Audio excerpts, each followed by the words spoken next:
I'm Natasha Taylor-Bryson and this is episode 5 of the CW's Dynasty, and the news that the series has just been picked up for a whole season. Thank you, Cliff, for letting me know. Excuse the background, work in progress. So here are my top 10 moments of episode 5.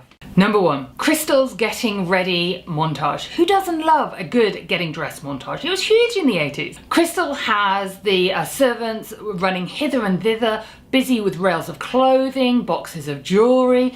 Anders comes in with Blake's good luck on your first day gift, a rather divine watch, Cartier I think, and the atmosphere of joyous sartorial abandon seems to even infect Anders, temporarily robbing him of his sharp tongue. So he can only muster a rather weak chiding, "Don't be late." Number 2, the staircase. I think this wonderful grand staircase deserves a shout out of its own. I mean, why have one set of stairs when you could have two, even if they are going to the same place? I wouldn't be surprised if the Carrington mansion had a sort of secret third staircase somewhere, like one from Fiddler on the Roof, going nowhere and just for show. The staircase is a fabulous frame for the Fallon and Crystal cold-blooded stare-offs. The fact that it is a great setting for us to see their clothes is just an added bonus. Number 3, Joe and Joe. Sam is busy getting a poolside massage, instructing the masseuse not to be afraid to go too deep. I wonder how many times he had to say that line before he could say it without laughing. Anders is not pleased and shows his frustration by turning into a grammar Nazi. So when Sam asks him, "Can I help you?" he says, "May I help you?" Sam then goes on to call Anders Alfred, and Anders corrects him, drawing out his vowels in a style worthy of the Dowager Duchess from Downton Abbey. Anders. We have a callback to the original Dynasty when Sam finds out that I'm doing it now, Anders' first name is Joseph. He says, like me, Joe and Joe. Well, what's your name? It's Joseph. Oh, like half of mine. Samantha Josephine. We're Joe and Joe. It's Joseph. Anders' response to this is a rather wicked looking smile. Since we're talking about the original Anders, I have to mention one of my favourite lines, which was in reference to Sammy Joe's shorts, which to be honest were this side of a pair of knickers. We dress for dinner.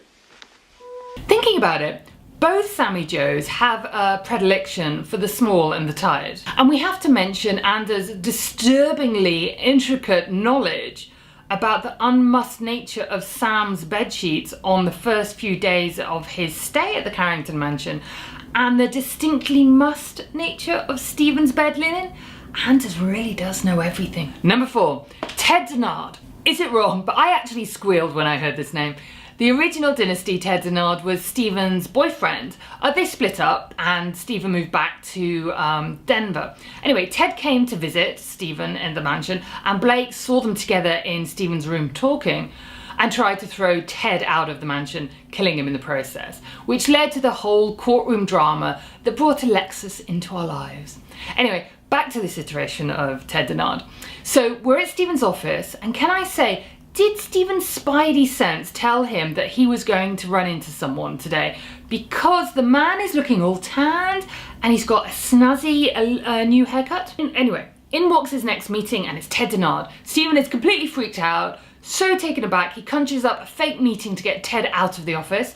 Not to be put off, Ted Denard turns up later at the mansion and we find out that they were a couple of some sort years prior, but that Ted had been an addict and Blake had paid him to go away. He's back and he's sober and he wants to apologise to Stephen, who's having none of him. Anyway, he tells him if he wants to talk, he is staying at the St. James. Just outside the room listening, eavesdrop, is Sam taking it all in. Later that evening, Stephen pitches up at Ted's hotel room, only to find Sam there with a bad case of the post-coital munchies, which leads us to number 5. Anders and Sam have a heart-to-heart. Sam's day of leisure continues with an afternoon enjoying Disney's Aladdin in the Carrington Mansion home cinema. Once again, his bubble of calm is punctured by Anders. Sam asks him if he's seen the movie, and Anders says that he's watching it now. A spoiled thief entering a kingdom, pretending to be something he's not. Only in this version, I'm afraid you're running out of wood. But then they proceed to have a heart-to-heart. The upshot of which is that Sam needs direction. So he heads off to see Ted at the St. James in order to get a job, but gets completely distracted, as Anders knew he would. And we thought we were getting Anders revealing a glint of a heart of gold. Just turns out it was just good old Machiavellian Anders just being Anders. Since Anders is being built up so strongly, they're going to have to get an Alexis who is absolutely monumental to be able to exchange punches with him. Number 6, Businesswoman of the Year. Despite being wrapped in a rather heavenly combination of Gucci and Stella McCartney, the start of Fallon's workday isn't going as well as Crystal's. Jeff helps her recover from the indignity of having to drive herself to work with the news that he has put her forward for Atlanta Digest's Businesswoman of the Year. Apparently she's been trying to get on this list for 3 years unsuccessfully. Although she is horrified when she sees that, as she puts it, "Are you kidding me? Crystal, check out my crotch, Carrington has made the list." Photo shoot, Fallon points out that there is just no way that Crystal is going to win after the sex tape. And Crystal agrees. And Fallon, that should have been your warning sign that something was afoot. Crystal calls up all her PR superpowers and persuades the magazine's editor, Diane, that it would be a much more impactful thing to have 10 powerful women on the cover, not just one. The editor seems to have taken a bit of a shine to Crystal because she says, "I like it, I like you, it takes great guts to stand strong in the face of adversity." And Fallon receives this news as well as you can imagine. I love her expression. Then to add insult to injury, during the shoot, the editor pushes Fallon first to the back and then off to the side, and whilst moving Crystal front and centre. Fallon is not having any of it, and later that night runs into the editor at a bar and says that she wasn't a fan of the whole kumbaya group shot. It was Woman of the Year after all, and not Sisterhood of the Travelling Pantsuit. Love that line. Great line. And in a roundabout but very clear way, threatens to have her fired. So at the awards ceremony the next day, Fallon, unsurprisingly, is announced the winner and gives a fantastically deluded speech about how she's had to sacrifice to get where she is, that nobody has handed her anything, she had to do it on her own, to which even Blake pulls a face. But you can see she really believes her nonsense. Fallon's high doesn't last as Crystal overhears, yep, we get another eavesdrop, Fallon talking to her friend about Crystal's sex tape, where Fallon says, "You're lucky you haven't seen the whole thing." And Crystal points out that the only way she could have seen the whole thing is if she had the tape. Well, video, I suppose, we'd call it. Realising that it was Fallon who leaked the tape, Crystal toasts the discovery by spraying Fallon with half a bottle of champagne. And from here on out, it just gets worse for Fallon. Number 7, we're in this together. Throughout the episode, we hear Jeff saying words like together and team, words that ricochet off Fallon before they ever make it to her ears. And after Fallon's "I made it here on my own and I'm gonna do the same with my new company" speech at the Woman of the Year Business Award, Jeff is no longer sure he wants to be in business with her. But I get the impression that it's gonna get a lot more sour than just breaking up the company. Number 8, the eye-rolling, front-stabbing Kylie. Crystal's first meeting as COO of Carrington Atlantic focuses on the congratulatory Deirdre and the "I'm not even going to hide it" eye-rolling Kylie. Since Kylie isn't even suppressing her disdain, Crystal tells her to just come out with it, and she unleashes such a torrent of pent-up frustration that Crystal has to fold her arms and lean against her desk just so as to not get blown over. On a side note, when Kylie is in full flow about how Crystal is letting down womankind, her eyes keep dropping. I think she's being mesmerised by those bedazzled birds on Crystal's blouse.